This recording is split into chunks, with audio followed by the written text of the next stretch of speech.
Now 6 o'clock. I'll call this regular meeting of the McKinleyville Community Services District Board of Directors to order Wednesday, February 7th, 2024.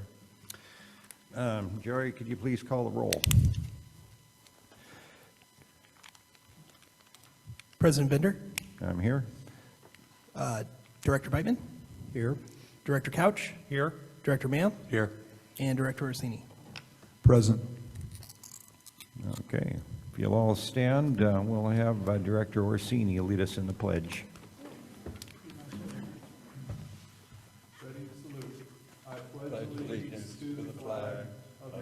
Of the United States of America, and to the republic for which it stands, one nation, under God, indivisible, with liberty and justice for all.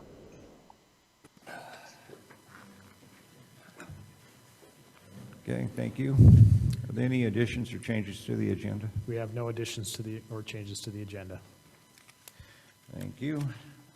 Okay, approval of the agenda. Do I have a motion? So moved. Move to approve the agenda. Second. Okay, we have a motion and a second. Okay, Joey? President Bender. Yes. Director Beitman. Yes. Director Couch. Yes. Director Mayo. Yes. Director Orsini. Yes. Okay, thank you. Okay, item A5, closed session discussion. At any time during the regular session, the board may adjourn to closed session to continue existing or anticipated legislation, liability claims, real property negotiations, license and permit determinations, threats to security, public employee appointments, personnel matters, evaluations and discipline, labor negotiations, or to discuss with legal counsel matters within their attorney-client privilege. We have no closed session discussions scheduled this evening. Public hearings. These are items of a quasi-judicial or legislative nature. Public comments relevant to these proceedings are invited, and there are no public hearings scheduled this evening. C, public comment and written communications. Any person may address the board at this time upon any subject not identified on this agenda, but within the jurisdiction of the McKinleyville Community Services District. However, any matter that requires action will be referred to staff for a report of action at a subsequent committee or board meeting.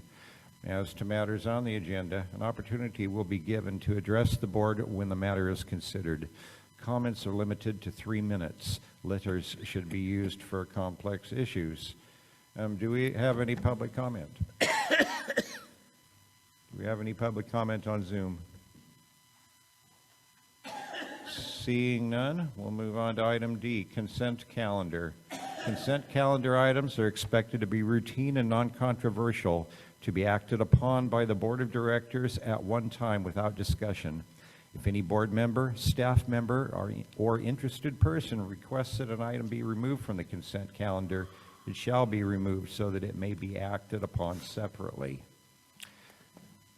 Do we have anyone who wishes to have any items removed? Staff would like to pull items D1 and D2. Okay, items D1 and D2 will be pulled. So I move to approve the consent calendar, excluding the 2 items that Manager Kaspari pulled. Okay, we have a motion. Do we have a second? I'll second. Okay, Jerry, would you please call the roll? President Bender. Yes. Director Beitman. Yes. Director Couch. Yes. Director Mayo. Yes. Director Orsini. Yes. Let me restate that. Yes, I didn't say very loud. I apologize. Got to talk into the microphone. Okay. Pat, do you wish to comment on item D1? Item D1, a error was discovered in the minutes. At the top of the minutes, it says Greg Orsini, President, and Scott Bender, Vice President. That, of course, was no longer the state at our January board meeting. And it should read President Bender and Vice President Beitman. That was all that I wanted to highlight on that one. Okay, thank you. Is there any board discussion? Members of the public? So with those changes, I'll move to approve D1. Second. Okay, motion and a second. Jerry, would you please call the roll? President Bender, Yes. Director Beitman, Yes. Director Couch, Yes. Director Mayo, Yes. and Director Rossini. Yes. Okay, regarding item D2, I'll defer to Pat. So for item D2, staff went around and around on how to present this. There is no financial report or treasurer's report in this month's board packet. So we decided that we are going to pull that item, and instead of having it approved, we are going to postpone it until next board meeting. And current interim finance director Trask is working on that treasurer's report, and then she'll have the treasurer's report for February at our March board meeting as well, and we'll present both of those at our March board meeting. Okay. So I don't think any action needs to be taken on that. Okay, no action will be taken on this item. It'll be postponed until our regular meeting for next month, where So we, we don't need to make a motion on this? No. Okay. no, it's postponed. Okay, that'll do it for the consent calendar. Moving on to section E, continued and new business. We will, let me get to the right page. Okay, the first item is item E1. Consider appointment of applicant Patty Stewart to vacant alternate seat on the Park and Recreation Committee. Parks and Recreation Director Leslie Frisbee has this item. Thank you. It is the duty of the Board of Directors to vet and select the most qualified candidates to become members of the Park and Recreation Committee. The Board of Directors is obligated to interview all candidates, discuss the candidates' qualifications, and select the most qualified candidates to serve on the committee by majority vote. There's currently one alternate opening on the Park and Recreation Committee. Staff has posted sufficient notice through local media and at district facilities of the vacancies for this committee. Patty Stewart submitted an application on October 23rd, 2023. Staff shared the applications with the Park and Recreation Committee at the meeting held on December 20th, 2023. The committee unanimously supported appointment of Patty Stewart as an alternate member of the Park and Recreation Committee. Staff recommends that the board consider the information provided, air questions, take public comment, and vote on the appointment of Patty Stewart to the Parks and Recreation Committee as an alternate for a term of 4 years. And Patty is here to introduce herself if you'd like to ask her questions. Okay, thank you. Is there any board comments? And you probably get there, President Bender, but if she had something she wanted to say, I'd be very interested in, if you have a few Well, comments. we'll do this first. Would you like to address us, Patty? Sure. No, we'd like to have you at the microphone. That way the people on Zoom can Yeah, hear you. people on Zoom won't be able to hear you unless you're talking into the microphone. No, you won't. I'm a retired teacher. I actually went to school here at Humboldt. We won't hold that against you. Sorry. I was a special ed teacher. That sometimes. Thank you for your service. Well, then we'll fit right in then with your. Yeah. Perfect, Yeah, perfect. this board, So, I went to school you'll know here. how to handle this board. Yeah, I can understand a lot. When I got done with school, it was like I wanted to stay. I ended up in Trinity County as an itinerant, had aides that I was supervising and students here, there, and everywhere. As soon as I retired, it was like, okay, time to go back to Humboldt. Bought our house in McKinleyville in 2019. World closed down in 2020. And so now we're finally getting back out of it, and I would like to be part of the community and do whatever I can. I live right around the corner in Grace Park.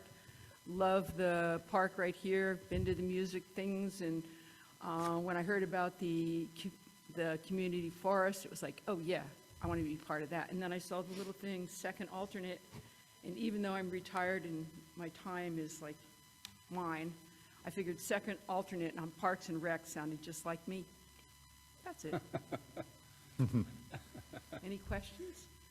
And I don't have to sing? Good. Well, I'd just like to Oh, thank but you it- in advance for your James service. tries to get everybody, tells everybody that.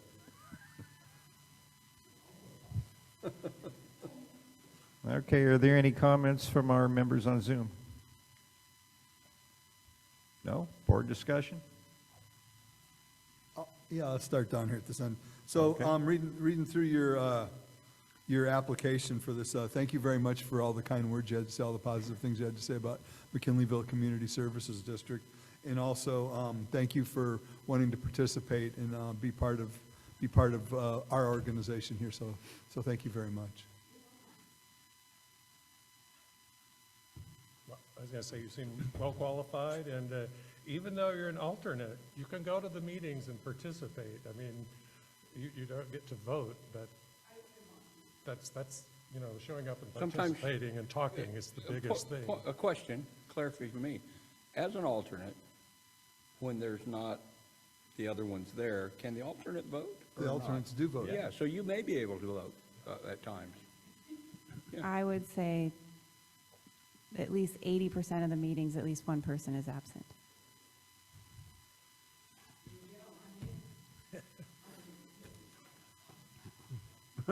Yeah, it's a great piece of insurance for a lack of quorum.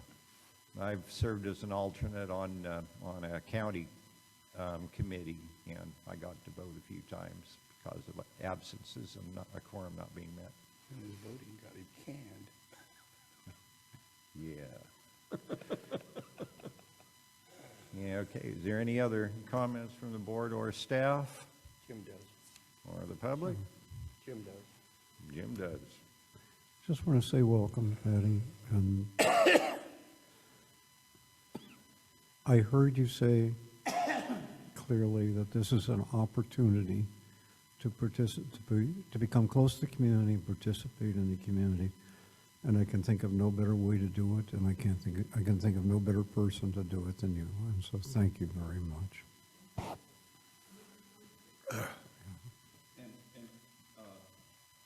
Ditto on everything everybody's already said, and I read your letter, bio, and, you know, it's really the most important thing that an individual in a free society can do, is to do the nuts and bolts. And thank you very much. That's the most important thing there is. So thank you. Okay, I'll entertain a motion. So moved. Second. We have a motion and a second. Joey, please call the roll. May I clarify who made the second? Yes. Dennis, thank you. All right, President Bender, Yes. Director Beitman, Absolutely, yes. Director Couch, Yes. Director Mayo, Absolutely. Director Orsini. Yes. Thank you. Thank you so much. Thank you for joining the committee. Your service is appreciated. Okay. And you can come to our meetings regularly, too. We're very willing to be corrected. What did your students call you? All right. Mrs. Stewart? Yes, ma'am. We'll do that. Okay. Right, have a great evening.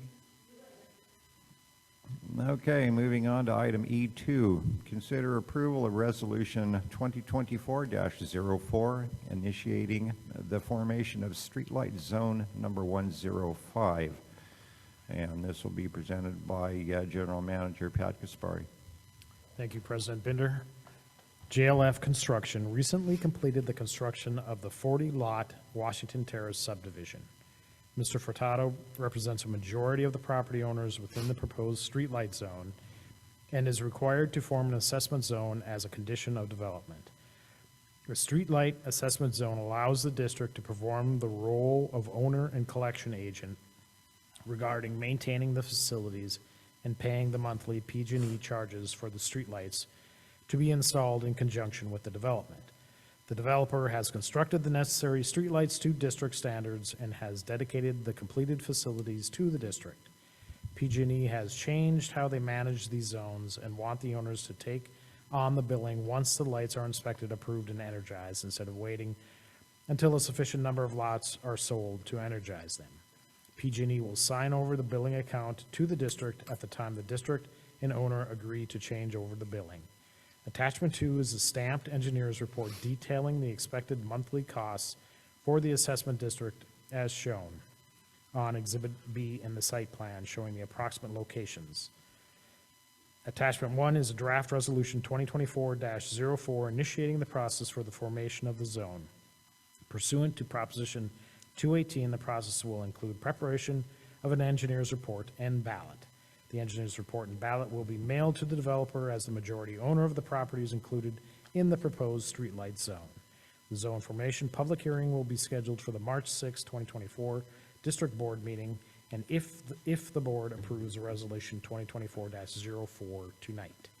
So staff recommends that the board review the draft engineer's report for streetlight zone 105, discuss, take public comment, and consider adopting the following resolution by roll call vote. Resolution 2024-04, initiating the formation of the Washington Terrace Streetlight Zone 105.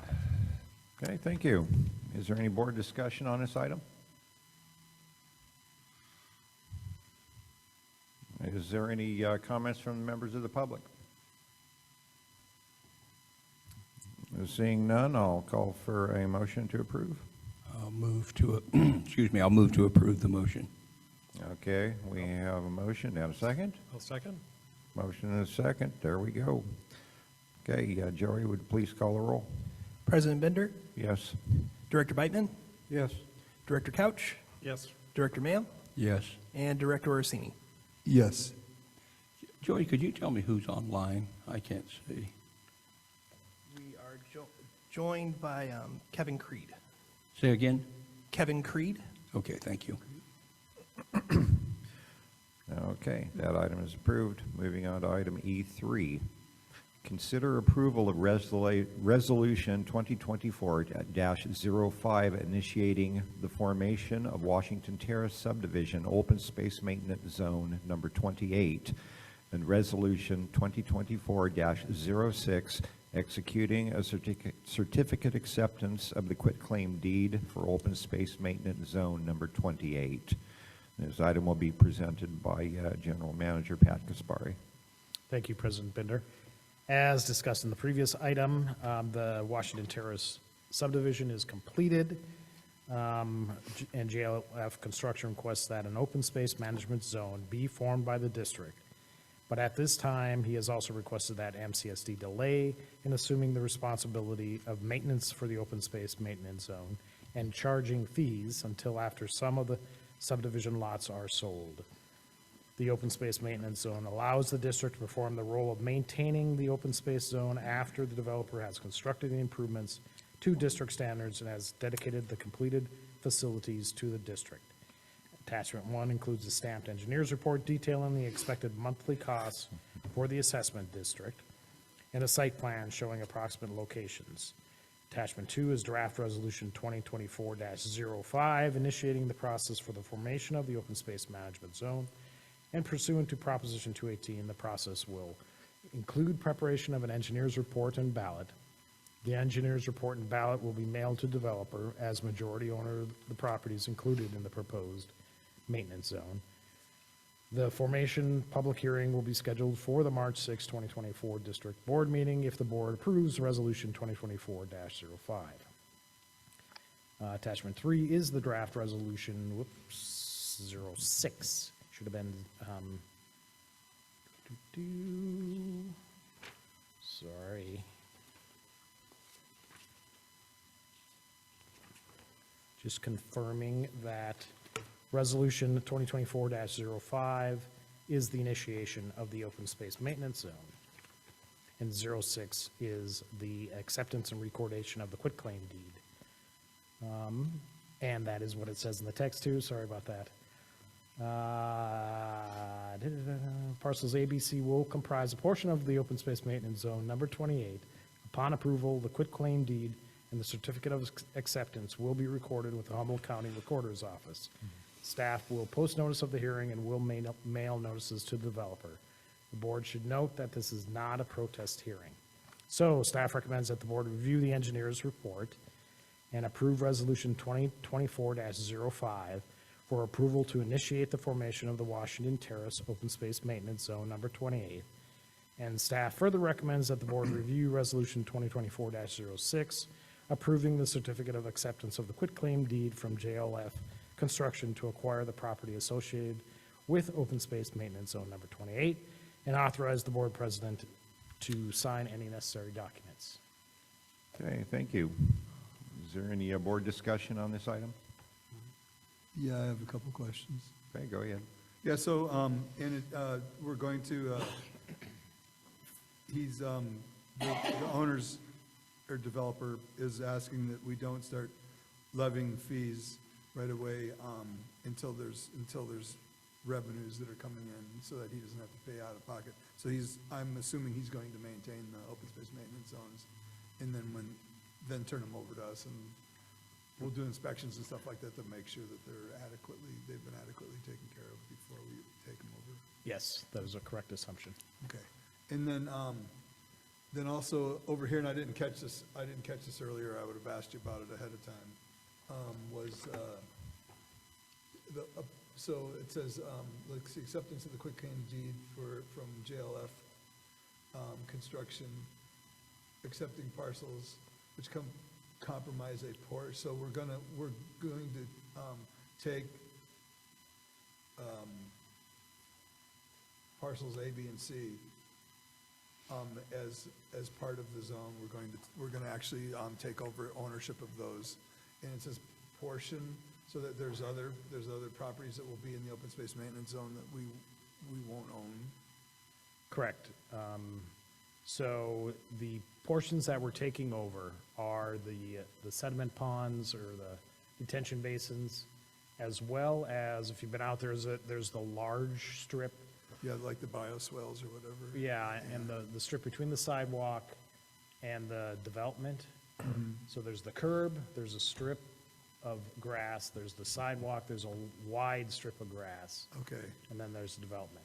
okay, So we're taking over the wide strip of grass as well as the detention basins, and we'll own those properties, and those will be part of the open space maintenance zones. okay. We're also going to be maintaining the narrow grass strip along the curb, but that we won't take ownership of that. That's in the county right away. That's in the county right away. Okay, but we're going to maintain that. Yeah. And then the landscape strips in front of their houses, that's going to be the responsibility of the owners of the property. Correct. That was a good move. Yes, Dennis? Question. This isn't relevant particularly, it's just for my own information. Do you have any idea on a rough estimate of what the monthly bill for this service per unit will be? Per unit, so per lot? Yeah. It's in the engineer's report, then. Yeah. It's in here. I'm just curious for my own information. So the overall cost is estimated to be $160. $6,450 per year, which works out to be an annual cost per lot of $161.25. Oh, okay. Thanks.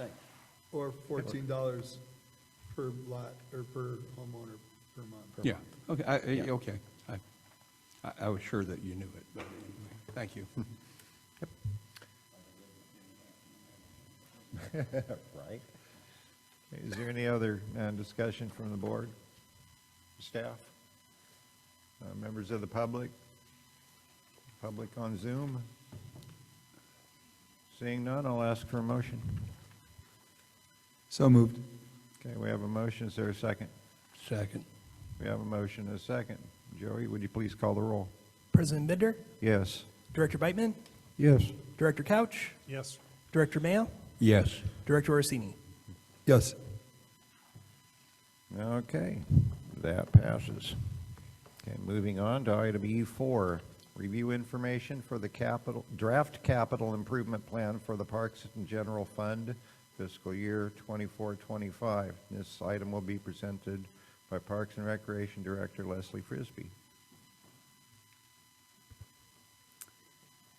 The detailed draft of fiscal year 2024-25 capital improvement plan for the Parks and General Fund is attached as attachment 1, covering the next 10 fiscal years. Budgeted expenditures which are not grant funded are anticipated to be covered by assessments and user fees. This allows the district to take a structured approach to future user fees as these projects are undertaken. Funding for certain projects depends on grants awarded. Smaller projects that do not meet the definition of capital assets will be treated as regular expenditures and are anticipated to be paid from operating funds.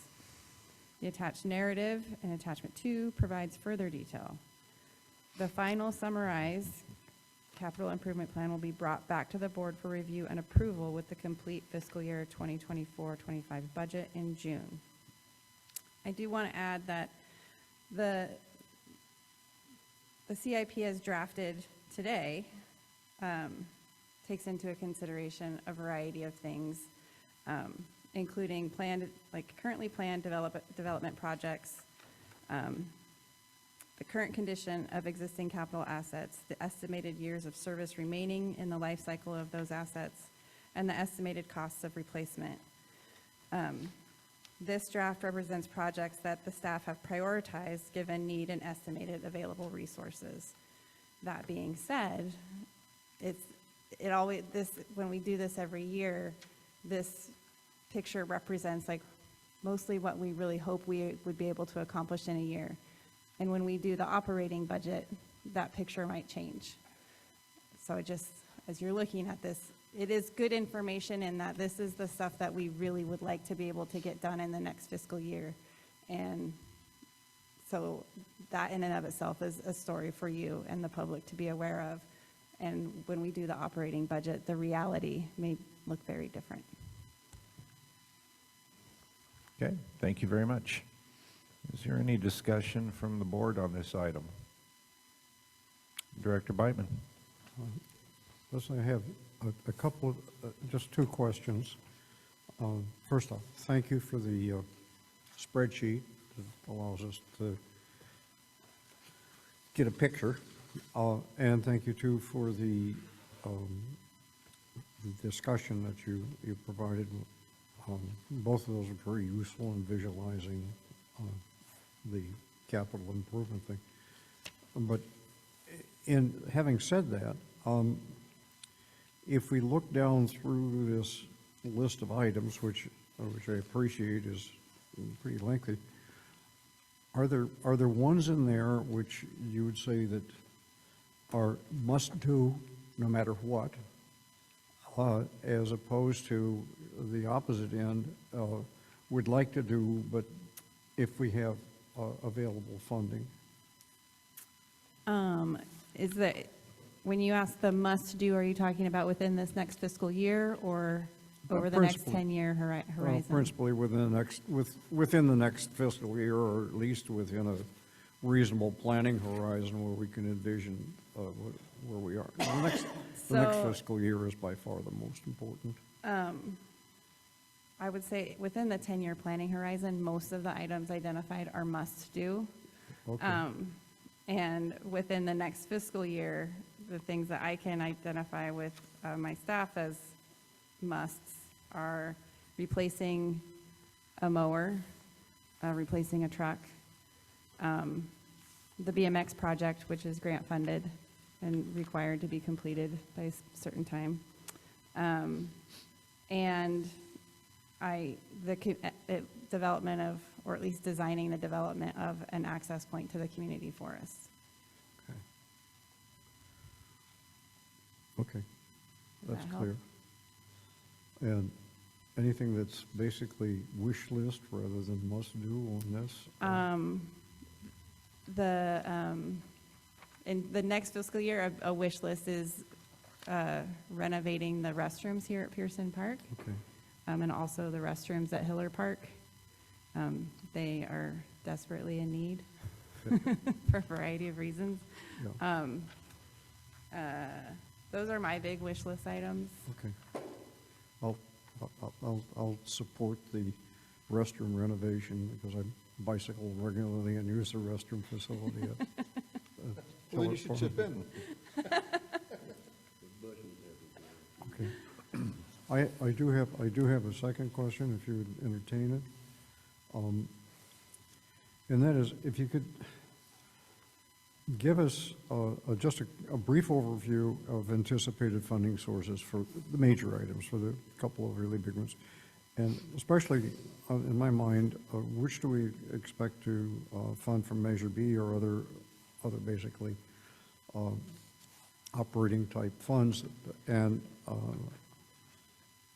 which from grants, which are either relatively sure or already approved. And I think you just cited the BMX park as one of those. But if you could give us a really quick look at that, I'd appreciate it.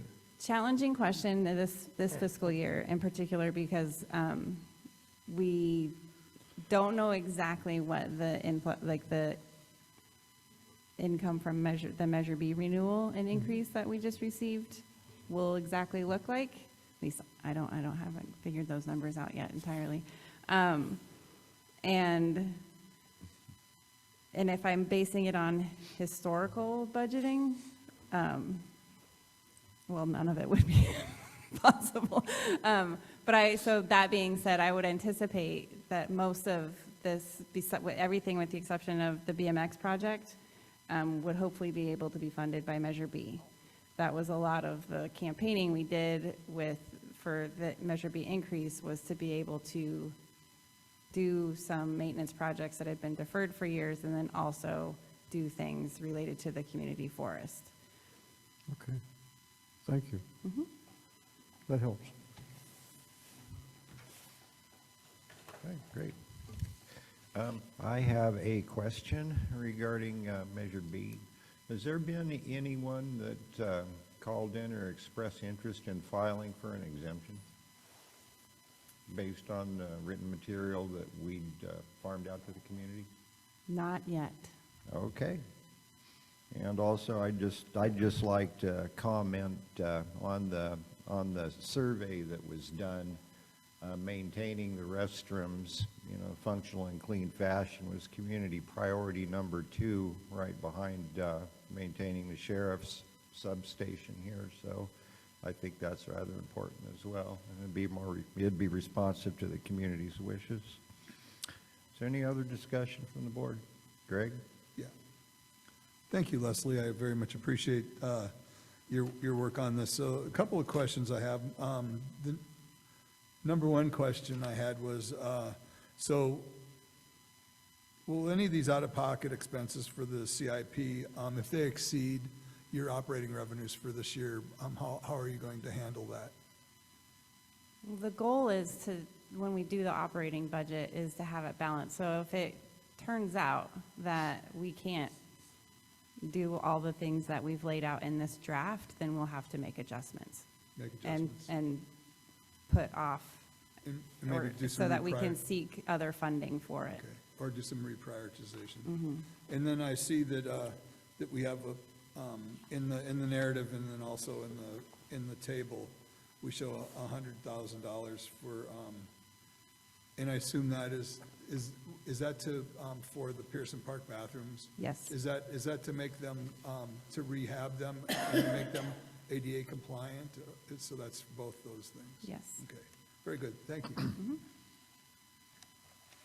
Is there?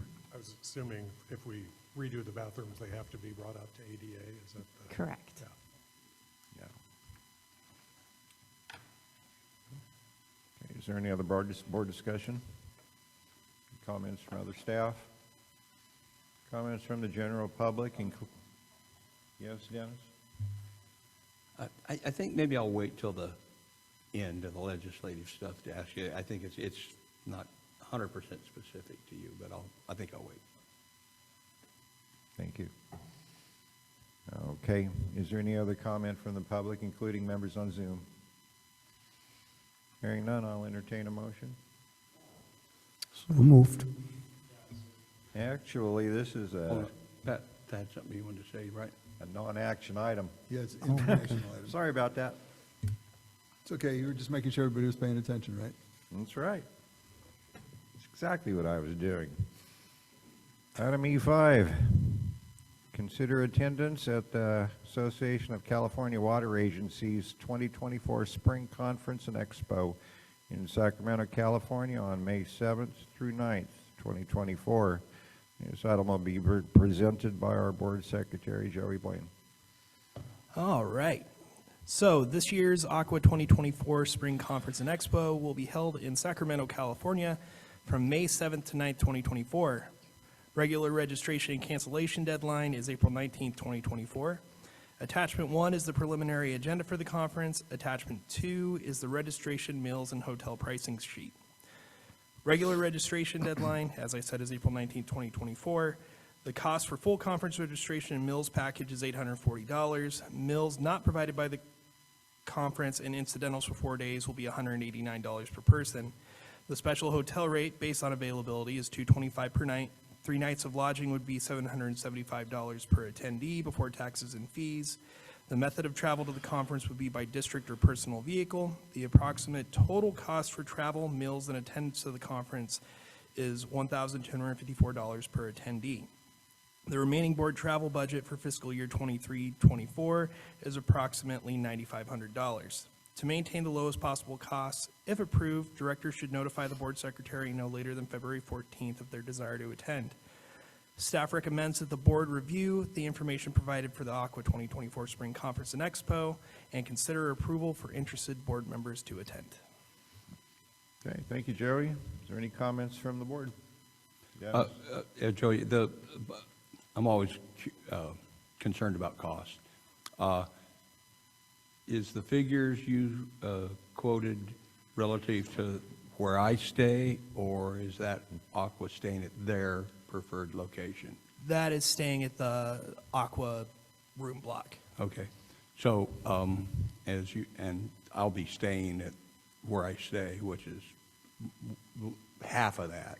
And I don't know whether the rest, whoever goes, wants to do that or not, and that's their choice, of course. But if so, that'll save us $300 or $400 per. Just, that's my 2 cents worth.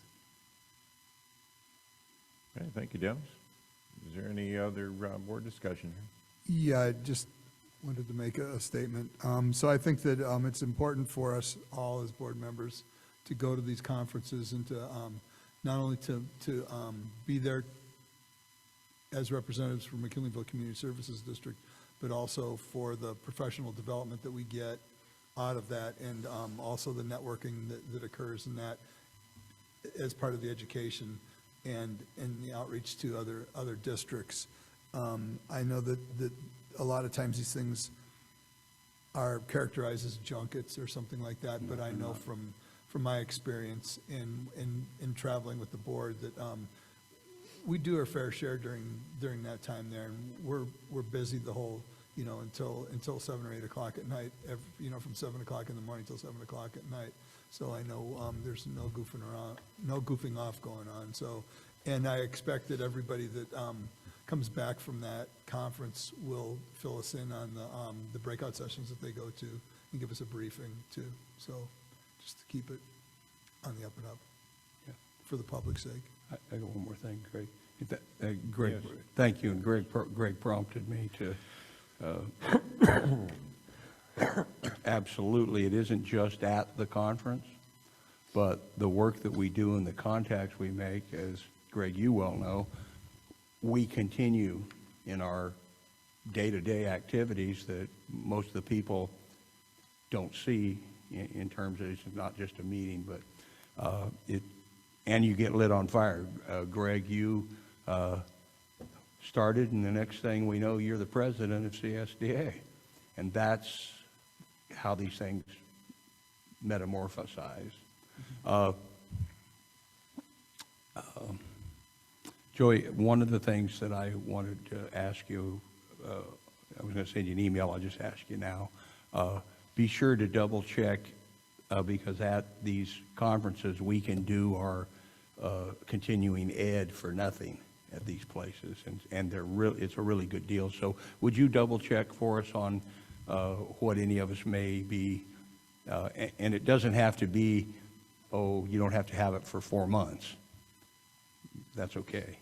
We can do them. So anyway, I wanted to check on that. Thank you for your comments, Greg.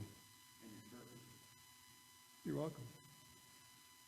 Okay, one thing that I'd like to say is that it's been kind of our custom, at least as long as I've been a member of this body and traveling down to Aqua and mainly CSDA, that we all talk amongst ourselves and decide which breakout sessions that we're going to, and we try to not overlap as much as we can, so that we can bring back more value to McKinleyville by sharing the information that we've individually learned at these sessions. So that maximizes value as well. Is there any other comment from the board? Comment from staff? Comment from the general public, including those on Zoom?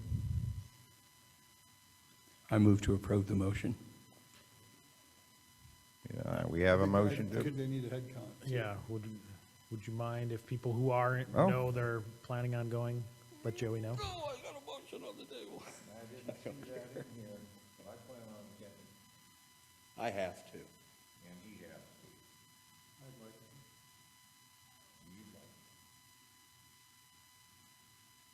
This is the Aqua, right? Yeah. Yeah. Okay. Well, I'm not- And it's in Sacramento.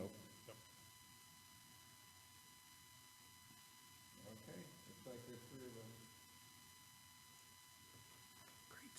Okay, we do have a motion. Do we have a second? I'll second. Okay, thank you, Director Kellogg. Joey, would you please call the roll? President Bender, Yes. Director Beitman, Yes. Director Couch, Yes. Director Mayo, Yes.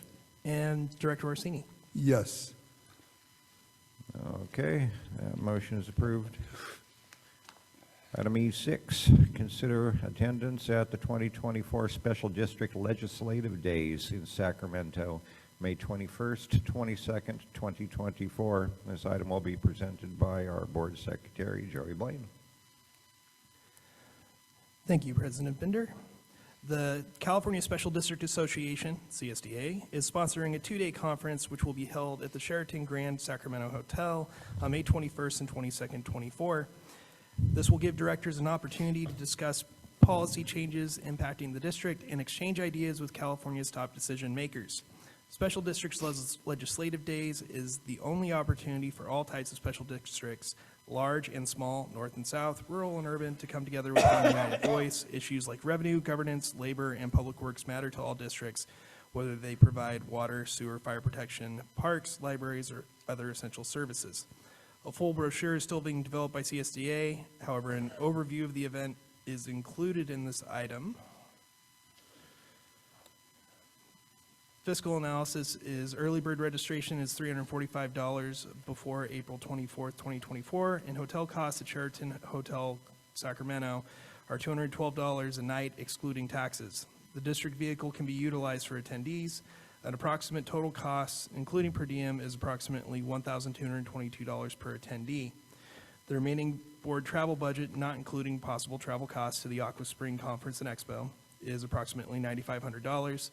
To maintain lowest possible costs, if approved, directors should notify the board secretary no later than February 14th of their desire to attend. Staff recommends that the board review the information provided, take public comment, and consider approval for interested board members to attend the Special District Legislative Days in Sacramento, May 21st and 22nd, 2024. Okay, thank you, Joey. Is there any board discussion on this item? So,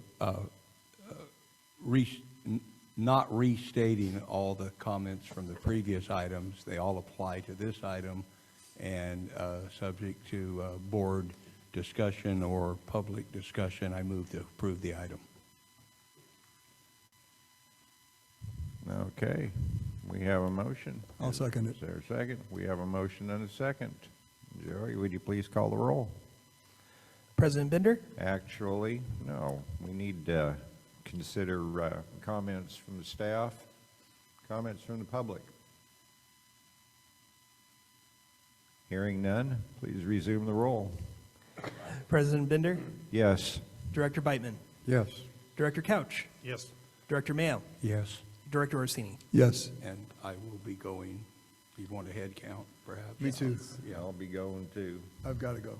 and he's got to go.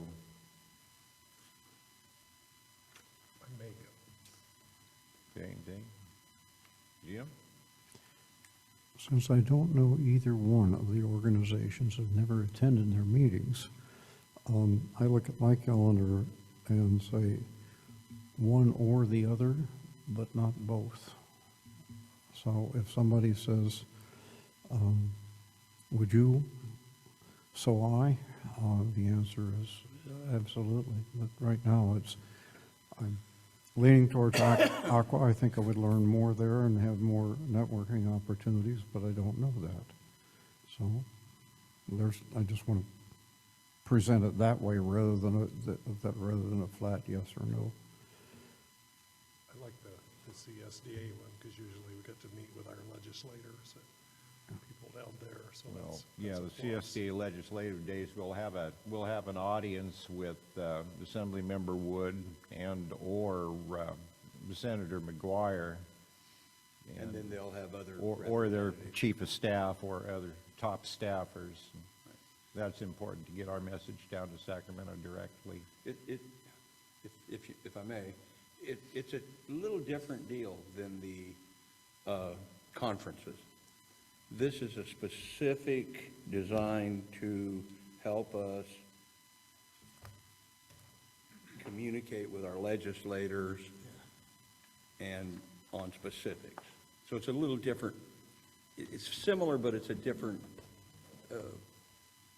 Plus, it's a crash course in all the legislation Yeah. that's pertinent at this point Yeah, in time. and Before lunch on the first day, you'll basically be completely briefed Studying, on all the, yeah. studied on all the legislation. And the aqua conferences, and even CSDA conferences, are a little more world, or 30,000-foot view of everything, and this is really honed in specific, so, a little data for you there. Do we have an agenda for that? Say again? Do we have, or would we, let's say, I would assume we would arrive with an agenda, and I don't know if we have an agenda. They're still working on on that. Yeah. Here's When our board secretary presented the item, he said that they're still working up the specifics for an agenda, but here's where it's happening, and here's the dates, and here's the costs. Or are you talking about an agenda specific for MCSD? That would be my desire, Greg, to know, okay, if I'm going to go there as representing MCSD, what are our principal issues of concern? And we've talked about, a number of times we've talked about what happens to MCSD in the event of incorporation in McKinleyville, and I don't know whether that's an item that would be of concern at this event, or whether it's outside of the purview of any kind of a discussion. That almost sounds like another agenda item. Yeah. So just to kind of briefly answer that, we always do that, Jim. There's issues that we know about that when we meet with our legislators, we talk about. But at this thing, they will have 8 or 10, 15, maybe 7 specific Probably 4. policies, excuse me, specific bills that are working through completely related to our industry. And they will school us on the position points, and then we'll talk to our legislators about that. And while we're there, excuse me, everybody's kind of whiny. While we're there talking about that, we have an opportunity to talk about specifics that we want to talk about, so we can kill 2 birds with 1 stone, if that's an appropriate comment. President Bender, if I may. Yes. Yes, just to add on to Director Mayo's comments, so Joey will try to schedule meetings with Woods and McGuire's staff. And he likely will be successful, hopefully will be successful, Woods and McGuire's staff will also ask that question. What do you guys want to talk to staff about? And so we'll put together a list of talking points, which may or may not completely overlap with the CSDA list that you get while down there, but like incorporation, CSDA doesn't care about McKinleyville Incorporation, so that'll be something we would add to that list and provide it to you all as well as the legislators' staff.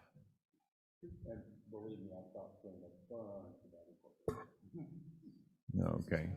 Director Orsini? If I'm not mistaken, last year you put together kind of a list and a position sheet that we had that we took with us tonight.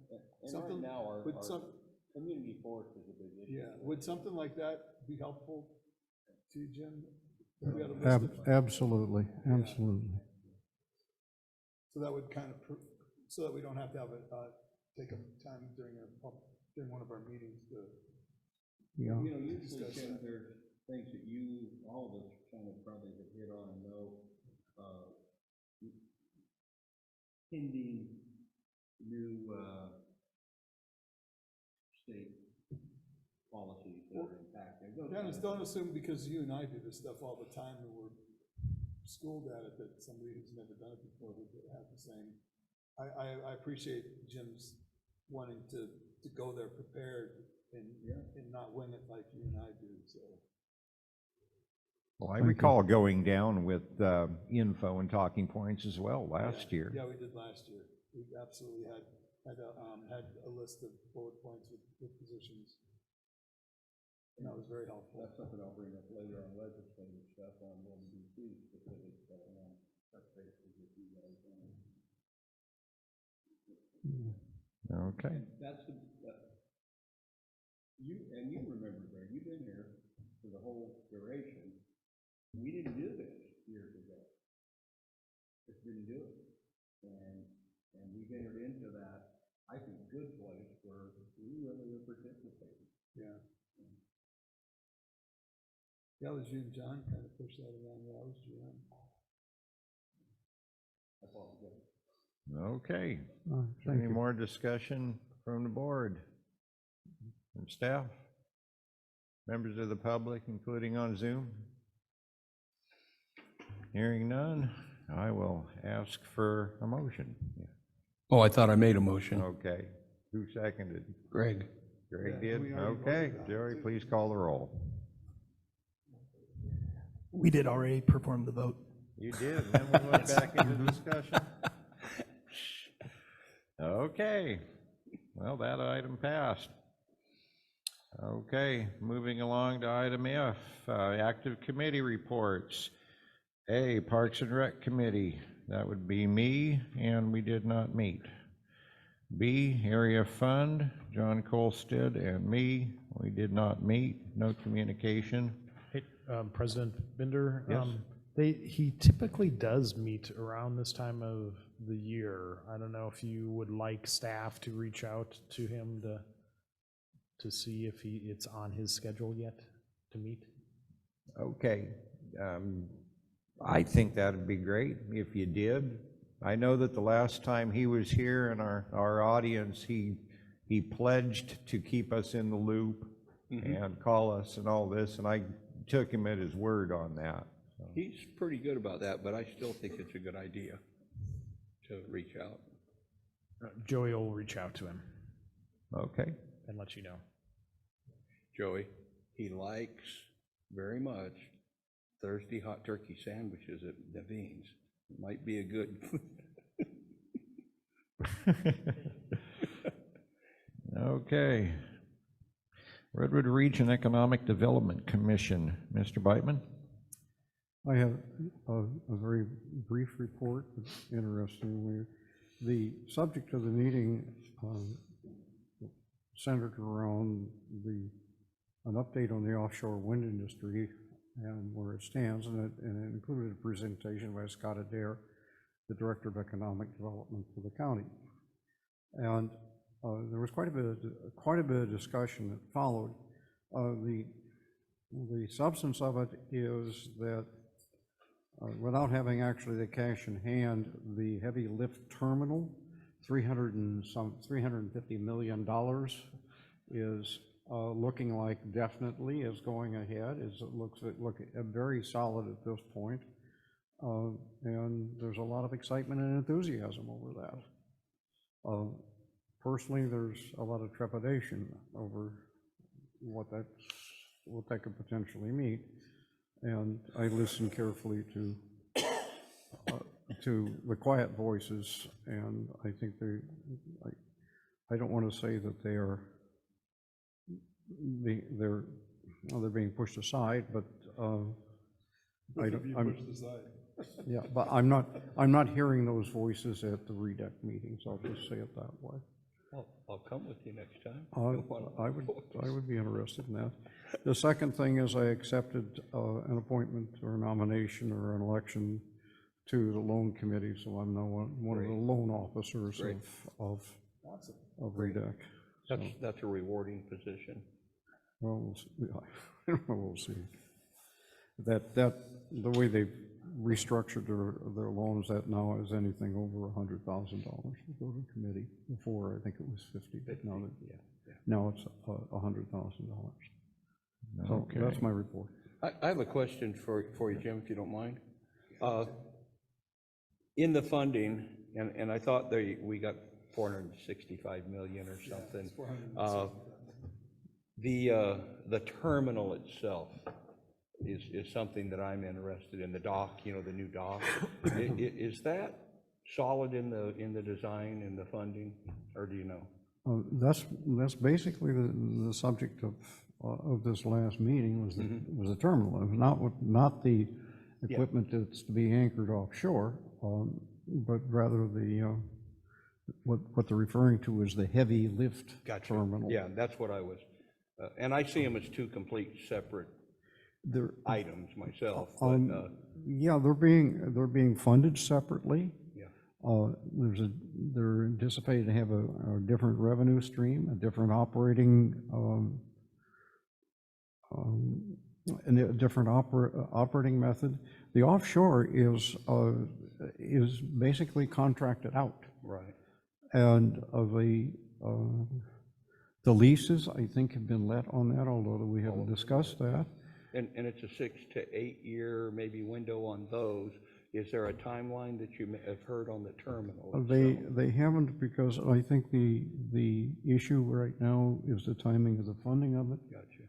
And but they are at this point moving ahead, I think, with the engineering, with the necessary engineering preliminaries, and they have earmarked $20 million for that. Wow, good. So,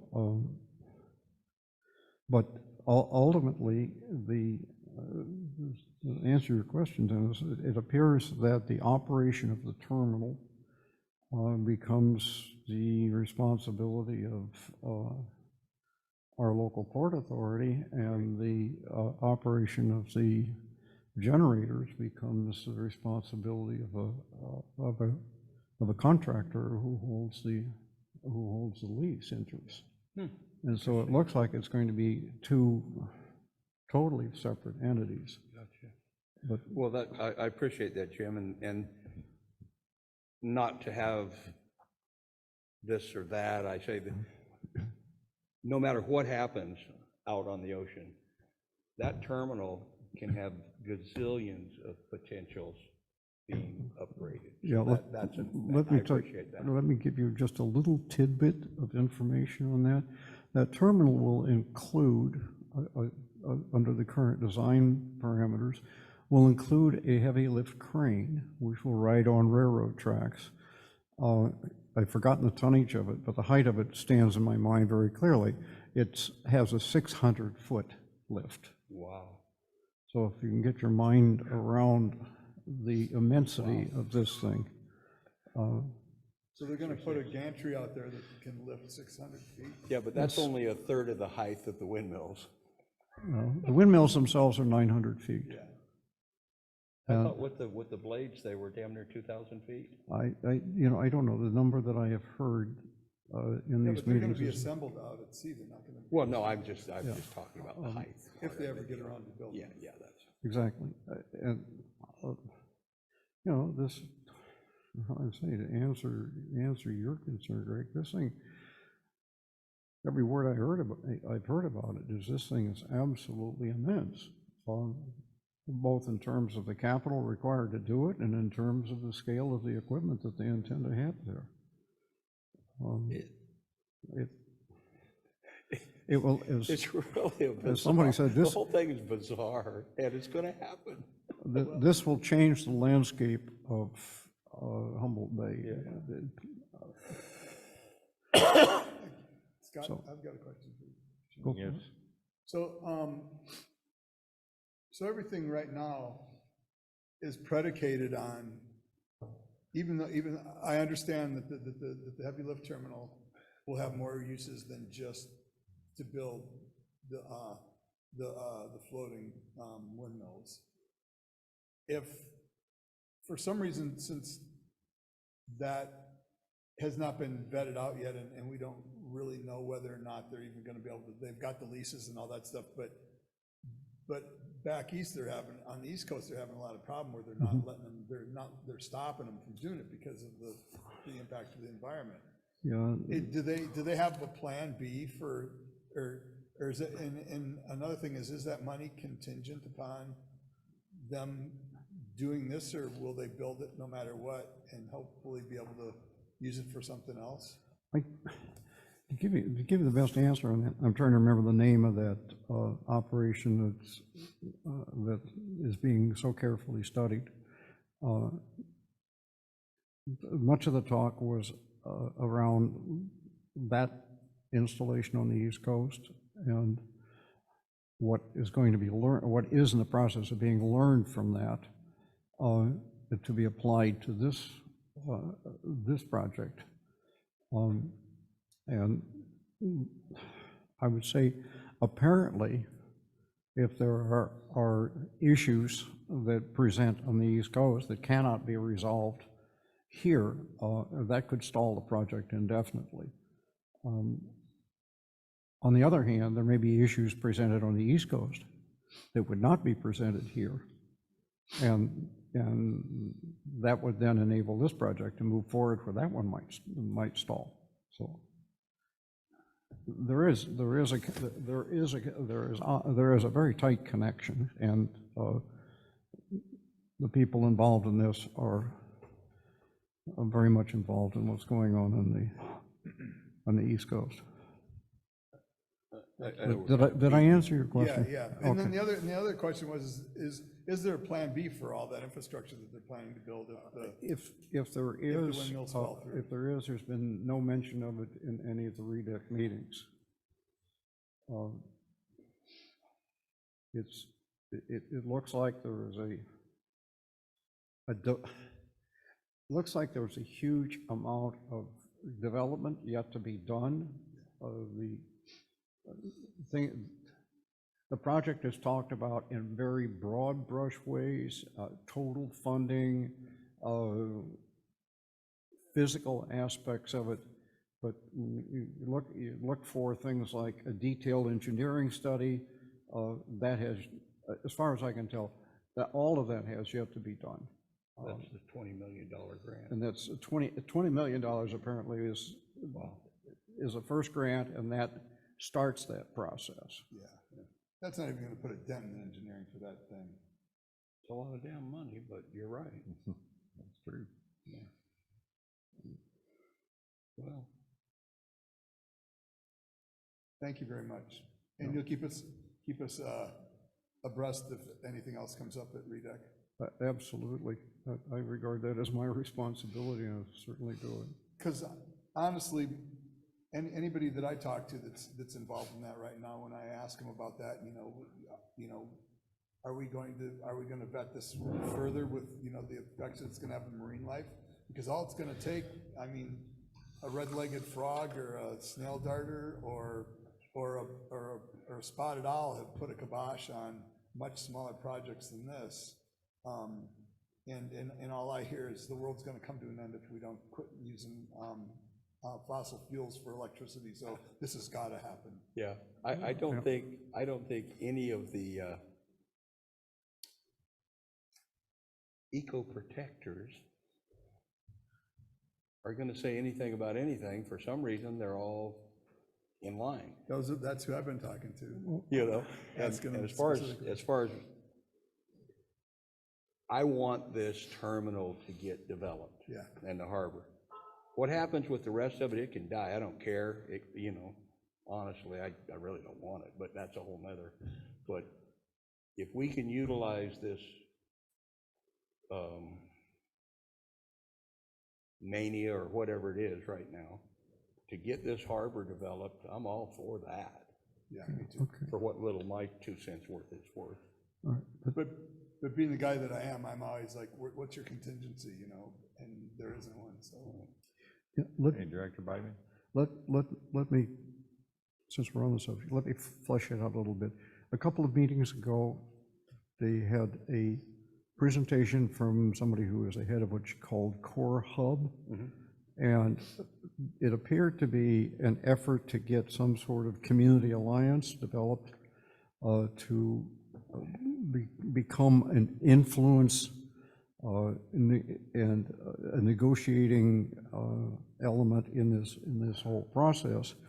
And I abstained from a vote on that, as I reported here, because it wasn't clear to what extent that obligation would affect us at MCSD, and I felt that it wasn't appropriate to somehow or other commit MCSD to something. They went ahead and they approved, the other directors went ahead and approved it, and REDEC is now a member of Core Hub. The other discussion that has been going forward, which is a technical issue, is the issue of the immense amount of power that this installation would generate and the process by which that would be transmitted from the site of generation to wherever it would enter the grid, which apparently is somewhere around Los Angeles is where it would enter the grid. So there's a long way to transmit it. The big discussion is whether the transmission would take place by sea or over land, and the consensus seems to be that the sea route is not viable. And so then the next thing is, if the transmission takes place over land, where, how, and so on, and those are all open questions that nobody has yet been able to address. So that kind of gives a sense of the status of where things are. There's, you know, it could be a snail darter type of situation, not just with the construction of the generation capacity, but probably more important, the transmission of the power and how that power would be linked into the national grid. And that, I think, is going to be just from this point, looking forward, that's where the really tough issues are going to come forward. A lot of damn copper. Yeah. Well, okay, Well, and like Greg- technologically, you know, I worked in China for some time, and the Chinese had a very similar problem, and they solved it by going to ultra-high voltage DC transmission. And I don't understand the technical details of that, but I did understand that enabled them to move an enormous amount of power with relatively modest physical transmission facilities. And Do they turn that into AC then when it? yeah, gets then it's basically Yeah, they'll invert it. yeah, it's inverted back to AC. Gotcha. But the transmission itself is extremely high voltage DC. No. Wow. My engineering degree was not in electrical engineering. I thought DC was much more lossy than AC was. Apparently not. Well, you can move the power with a lot less amperage if it's direct current. Yeah, so, Okay. that's where we stand with that project, as far as I can tell from, what I've gleaned from REDEC meetings. Okay. That was pretty interesting. Okay, thank you. McKinleyville Senior Center Board Liaison, and mine will be brief. We're just, well, no change really from last month. We're just doing our thing. We're planning our March Spring Fling event, our plant sale, open house thing. We are training 2 new volunteers. I think it's great. I put out a help wanted sign on social media. We got back 6 volunteers within about a week that were interested in filling our positions. Last year at about this time, I tried to get some volunteers, nobody bit. So people want to become involved in a thriving organization is what that told our board. So I think that's great. One of the volunteers, his name is Nancy Atkinson. I believe that she's an engineering peer of our general managers. So we're thrilled to have a couple of new volunteers on board. Okay. Audit and Finance Committee, Director Orsini. Yeah, we didn't meet, but I do believe we've got a single audit meeting scheduled, and I was just looking at my calendar, and I can't remember when it is. We do have a single audit meeting scheduled, and I don't remember off the top of my head either. It's coming up in a couple weeks. Yeah, I thought it was in a couple of weeks. Okay. Next is employee negotiations in lieu of Director Couch. Director Mayo. We didn't meet. I tried to get James to sit down karaoke night and talk to me, but he wouldn't do it. Okay, McKinleyville Municipal Advisory Committee, Director Orsini. Yeah, so we did meet on the 24th of January, and we did elections, and so the slate of officers was proposed, and that was passed unanimously. So basically, everybody who is what they were last year is that same thing again for this year. We had a briefing from Tom Matson, Director of Public Works, and John Ford, Director of Planning and Development, or Planning and Building and Planning. Building and Planning. Thank you. And about the road and trail infrastructure, and we got profiles for Hiller and for Central Avenue related to 3 lanes on a north and a south and a center lane on Central, and then a north and a south lane on Hiller with bike lanes and sidewalks and things like that that are going to be proposed.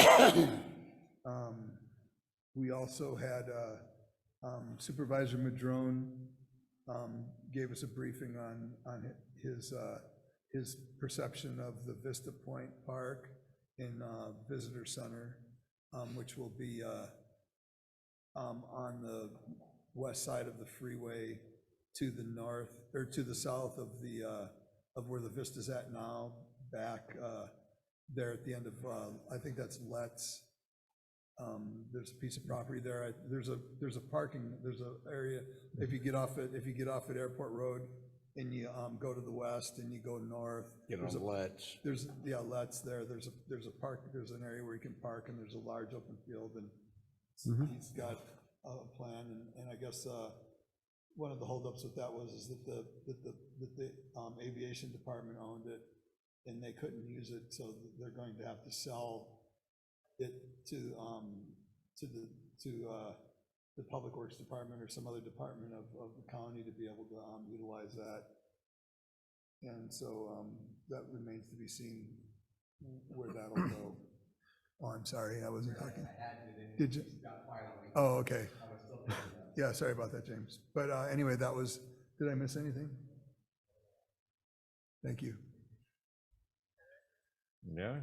Yeah, this goes way back, but I had the understanding that the reason that that particular parcel had not been developed was because the land was unstable. It was basically because White Creek runs under it or through it or some such thing as that, and it basically wasn't suitable for construction.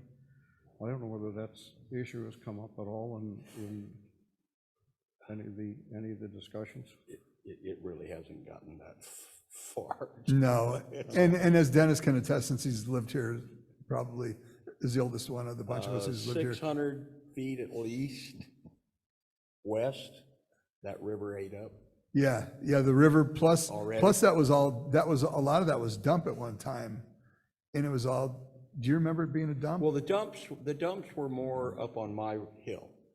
I don't think the dumps were there. They could have been. No, there was dump there because Okay, if you go down to the base there's bottles and stuff. Okay, puke out of the. and I wasn't that aware of that, but on my bluff, there was 3 of them where the gun club is, and then halfway down, and then at the rodeo grounds at the end, there was 3 big dumps, and that was the dumps. Yeah. So, hell, anywhere people wanted to dump was it. Yeah, all you needed was a hole in the ground. You could Yeah. throw stuff in it. Yeah, I remember going up past your house to the dump when Yeah, I was a kid. you bastards. Yeah. I finally quit because I couldn't get on Zoom. Did you ever get Zoom working? No, Zoom didn't. No, Zoom. Zoom went gunny up. Joey tried to Joey figure figured it out. out on that one. I should have been there, but pretty unhappy that we didn't get to weigh in. These plans that John brought you and Tom about whittling Central Avenue down are not acceptable. And so I'm just not actually speaking for myself, but a lot of people in town. That's unacceptable. Absolutely. Just unacceptable. So it irritates me, and it's not anybody's fault. Things happen. This technology fails, right? But this stuff just gets presented, and then it's just all groovy, but it's a bunch of god darn BS. Well, it was all basically given as information. So there were no decisions made, and that'll have to come back to the McMac anyway. Well, I understand that, Greg, but I have seen the change. I have absolutely seen the change. John has bought into it. He has. 100%. He hadn't bought into it before, and I don't know how come Colin's so damn powerful or persuasive, but he's selling this BS full bore. And the county paid the money for this guy to come up here and go through these street evaluations and tell us everything. And I can tell you it's going to be a bad deal. People are not going to be happy. It's going to cause a lot of consternation if they try to cram that through. I'm just saying. I foresee, I think in John's having the conversations that I've had with John and that he's had during the meeting is he knows that the potential to get Central Avenue road diet on could completely cause the town center ordinance not to pass. So he's very much prepared that if need be, he will definitely pull that out of the town center ordinance. Well, kind of on the opposite end of that, I learned this. Being there is the whole battle, being there. And that's the reason I was very successful on getting a couple pieces of legislation passed. Lucked out because of being there. Mm-hmm. Same thing happens in reverse. If you ain't there, this can happen. Oh, yeah, definitely. And Jim, you had your hand up. Anyway. Did you have something, Jim? This is not the place for me to get into an argument with my good friend and fellow board member. But I gave a book, which gives a piece of, gives some well-done research to the chair of McMac. I also worked with a landscape architect firm. I was one of their vice presidents for a period of time, which has taken on a number of, if you will, town center type development activities. A necessary part of, according to these sources, a necessary part of development of a town center or of whatever sort is the traffic mitigation. Because without some sort of traffic plan, it cannot be turned into a pedestrian-friendly environment, which is necessary for the success of the town center.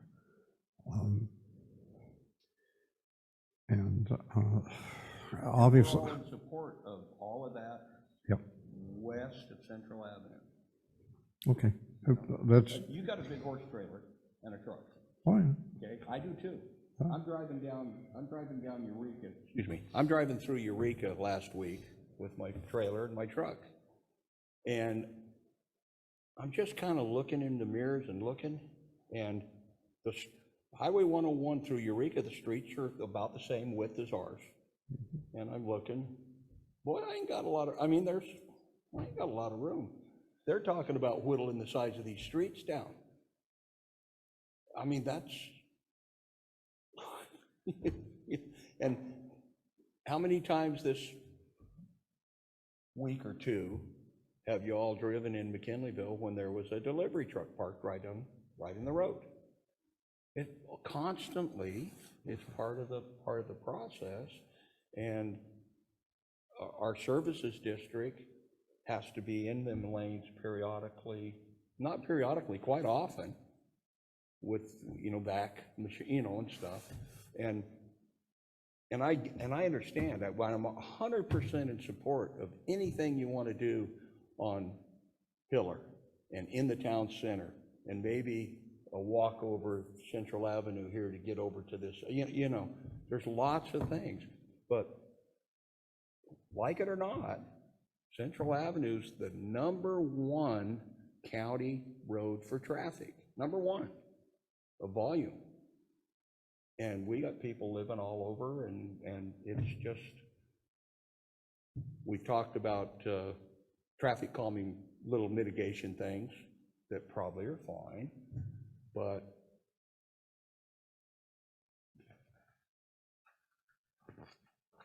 also, and I'm not trying to be a steamroller about it, but I can tell you that I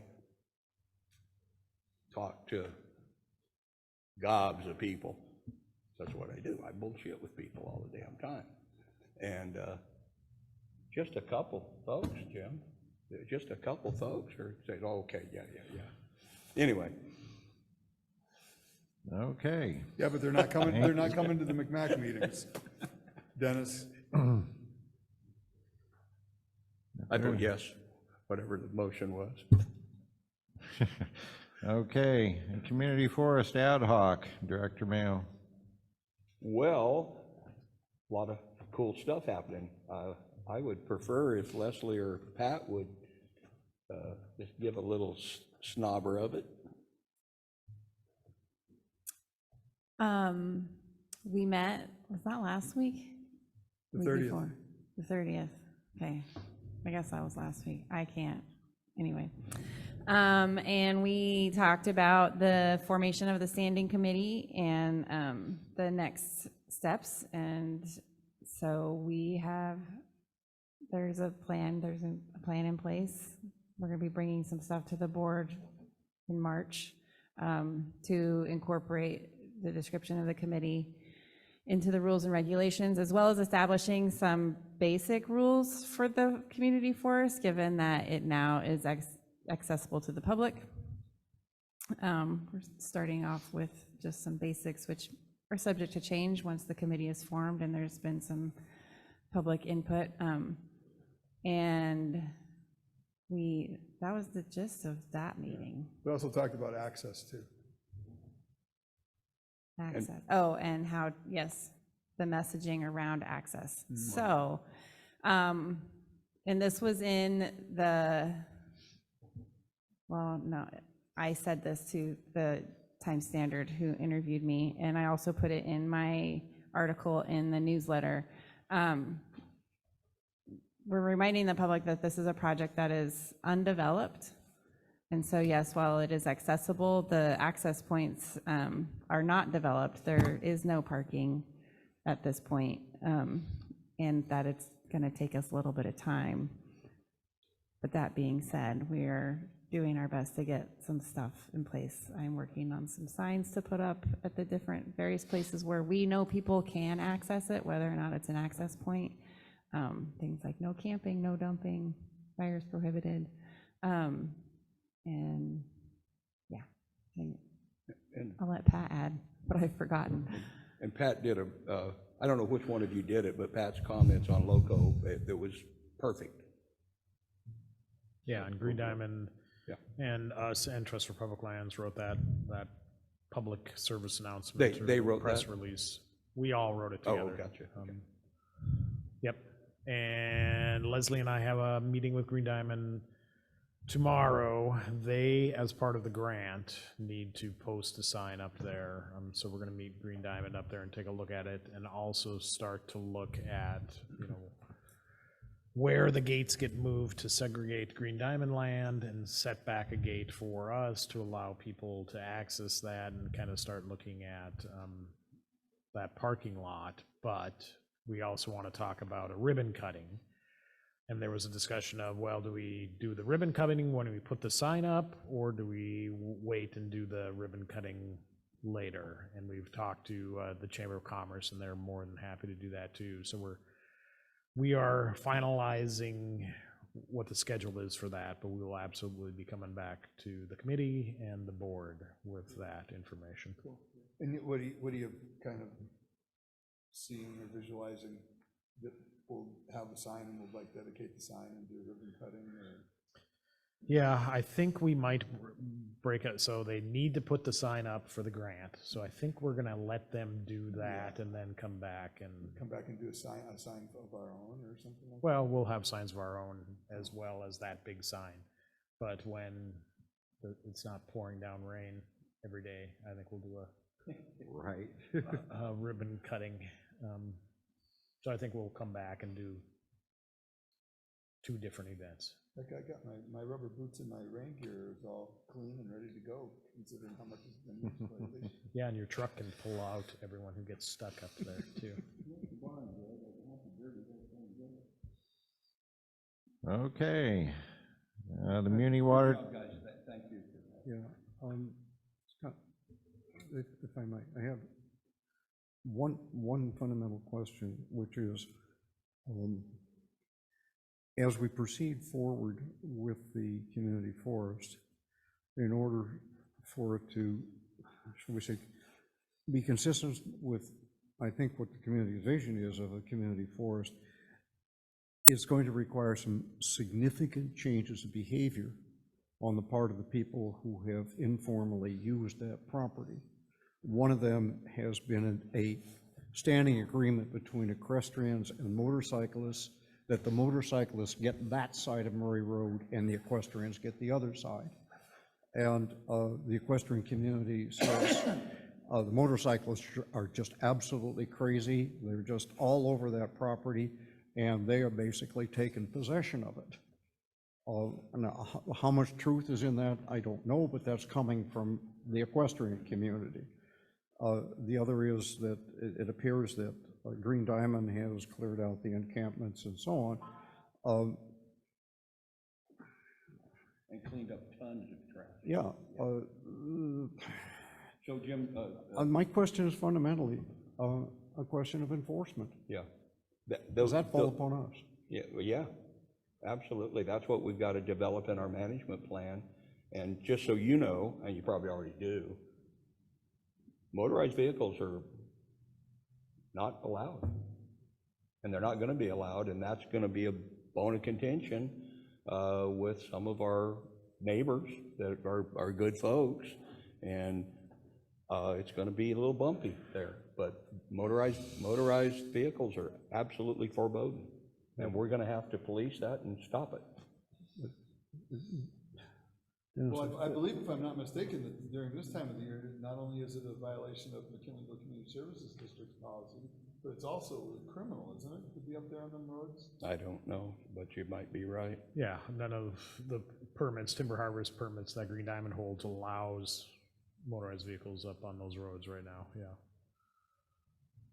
So, yeah, that's part of the management plan and getting the funding to do that. And like we've talked about at our meetings, sometime in the future, we're hoping to have a dedicated individual to, be there, so, For instance, Arcata has at least, I Park think, deputy. at least one Right. park officer whose sole duty is to patrol the Arcata Community Forest. And that's definitely part of our thinking. It's not formulated yet, but concur with that? Yep, there's a lot of questions that still remain to be answered that won't be answered in the short term. Yeah, the fund is just beginning. Fun is just beginning. Okay, Muni Water Task Force. Director Mayo, do you have anything? Yeah, we're going to have a meeting, oh my gosh, the 12th? Pat, is that right, the 12th? That sounds right. Yeah, and it's for Humboldt Bay Municipal Water District to, give some update and data to the community. They're going to be at the Wharfinger, and Director Couch and I are going to it. It's 5 o'clock at the Wharfinger, and I believe it's on the 12th, which is PDQ. Can I ask a question? You can come, sure. No, Yes. So this committee's been in existence for Long time. 15 years and it hasn't met, and It's been 3 or 4 years we haven't met. well, it hasn't met since Wheeler was on the board, and he's not been on the board in a long time. Three or four. Anyway, yes, it's been a while. Yeah. What's the motivation for? Well, because our 1,600 permits come and due pretty quick, and are we going to dedicate X amount of water for inflow, environmental riparian benefit, a portion of it, and then hope to petition the state for the rest of it, that we can just hold it in lieu of potential industrial stuff. And so that's the discussion, and there's, correct me, I'm speculating that, like in most things, there's a checklist, and one of the things you have to check off is public. Yeah, and maybe not, maybe it's more give and take flow, but my impression is this is a piece of the checklist that we have to check off in the process, so that when we make the proposal for X amount of water into the river, X amount of water in lieu for whatever, we went our due diligence with our community. And so, that sound about right, Pat? Yeah, yep, it is the 12th at 5:30 at the Wharfinger, as Director Mayo said.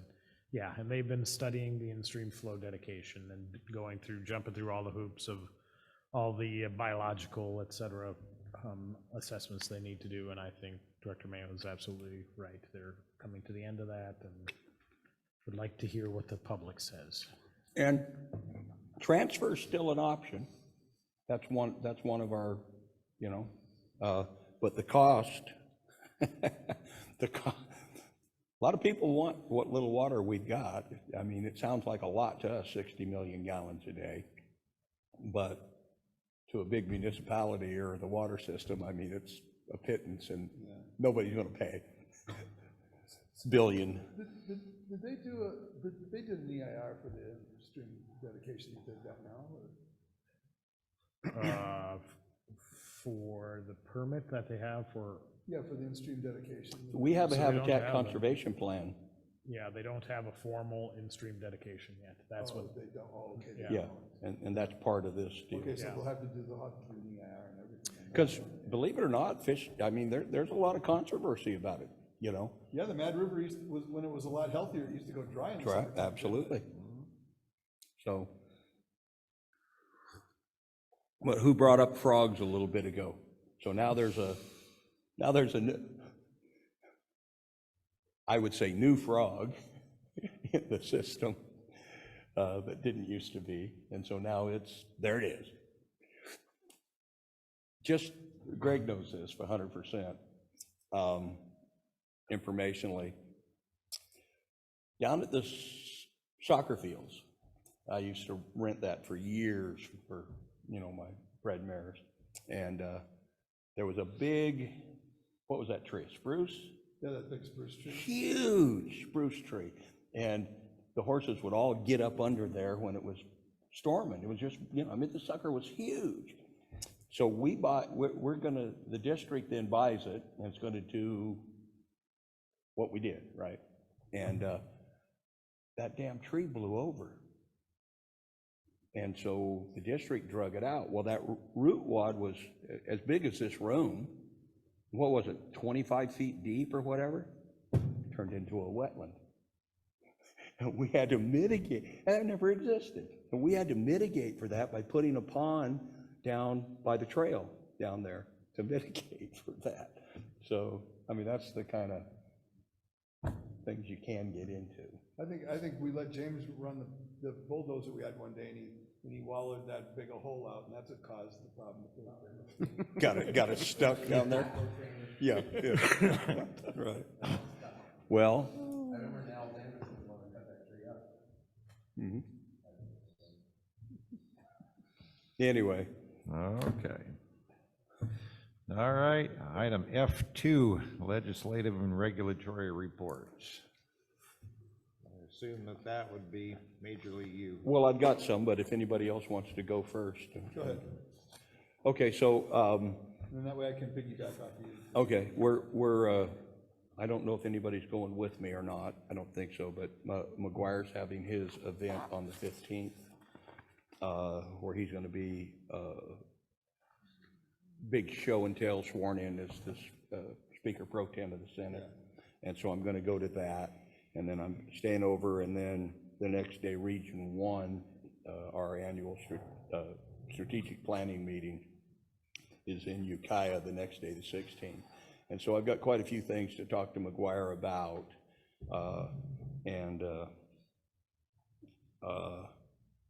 then I'm going to DC on the 25th, and I've got 21 appointments already set up, and I'm going to meet with all of our representatives for us, and so I wanted to touch bases with you guys a little bit on our wish list for some things, like a couple things we talked about in our forest meeting, a 4x4 that we need, different things. And so this is a time to put that thought in the mind of, like, Huffman, you're doing things, and he does that. We need some money to help fund our policing and stuff for this, and he's a big proponent. So anyway, those kind of things I do. And then the conversation always about state revolving fund, special district, guaranteed percentage of money for us.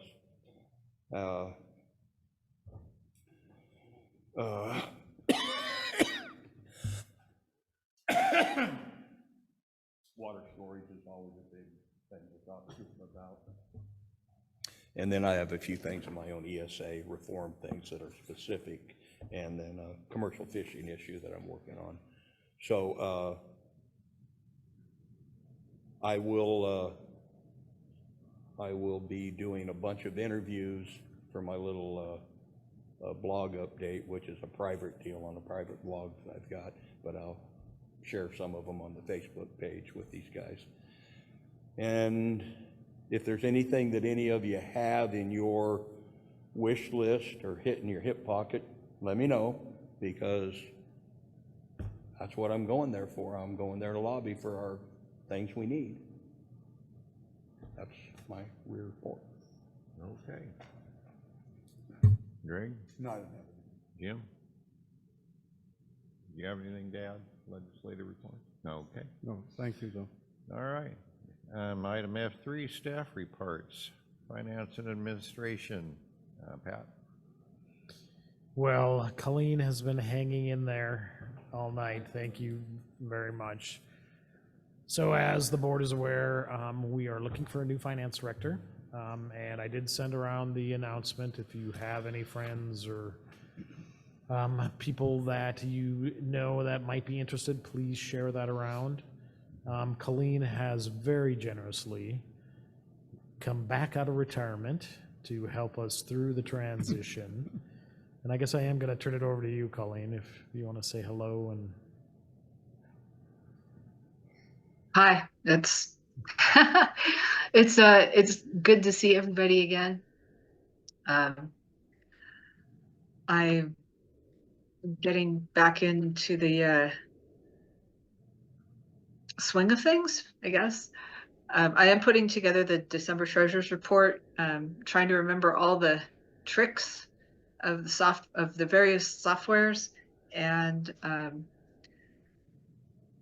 trying to I'll be working on the single audit, salary schedule, budget stuff. I'm hoping that this will be a fairly brief timeline and it'll leave me enough of my CalPERS allotment of hours to help train the new person that gets hired. So yeah, it's like, I was gonna say, Director Beitman, I don't think I've gotten to meet you before, but I retired in July of 2022. So you just can't get rid of me. Thank you. It'll be my pleasure to work with you. Thanks. Yeah, thank you for bailing us out. Yeah. And Colleen, thank you for stepping up. We appreciate it. Thank you. Of course. as I already said, Colin, thank you very much. I'm not surprised that you did it, but thank you anyway. You knew I would. You knew I would. You just Absolutely. did. Yeah, glad to help. Okay, thank you. Okay, Operations Department, Director Henry. Nothing further to add at this time, unless you have any questions. Board have questions? You know what, I do have one thing I want to say. Water line break just slightly north of my place, and I don't know whether, what was there, 10 or 12 of us out of water was all, but it was significant and in a really bad spot, and we really lucked out the 2 days that you guys came to work on that, and it was hard to get your backhoe up there. The rain held off, and had it been a day later, we'd have been a week or so without water. You guys did a real good job in there, and we really appreciate it. Thank you. The whole community up there.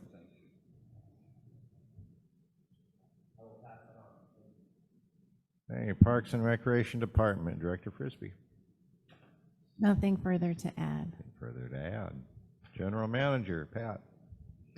A couple things to add. Want to do a quick update on the 4.5 million gallon tank. Mercer Fraser is very close to finalizing their grading and establishment of the base grade. DN Tanks, the folks who are actually going to build the tank, their foreman has been on site for about a week, and they are mobilizing next week. So they'll be mobilizing next week, and then the following week, hopefully starting in earnest on the construction of the tank. So the rains definitely have been slowing things up, but it is moving ahead. Also wanted to talk about Joey, when he was down for the board secretary conference, right? Met a gentleman who has developed a program called Civ Assist. Civ Assist, CIV, capital C, small I, small v, capital A, SS, IST, Civ Assist. It's a program for developing board packets and minutes and agendas. And it's pretty slick and it's very inexpensive compared to the other ones that we've looked at. Joey's been playing with it for the last few months and working with the developer on it. And we likely are going to try it on you for our March board meeting. So the agenda and the board packet is going to look a bit different in March. A lot different or a bit different? A bit different, not a lot different. So No. so efficient that Joey will be on part-time then? It's not that cool. It's cool, but it's not that cool.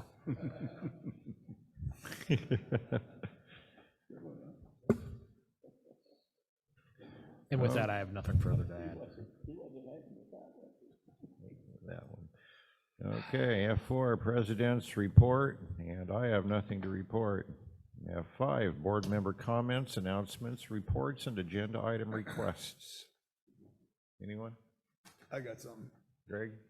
Yeah, I just wanted to, got an email, SoCal class where we've got the vast majority of our money invested. They just broke $1 billion in investments for California. And what that basically does is that opens up, that will basically open the floodgates, because there's a lot of bigger districts, cities and counties that have written into their stipulations, into their policies, that unless the fund is, that they're investing their money in is bigger than $1 billion, they can't invest in it. So that should bring a substantial amount of money into that. And of course, as you all are aware, we're part of that Joint Powers Authority, and definitely have say-so in how that is all run. And I get updated on that on a regular basis.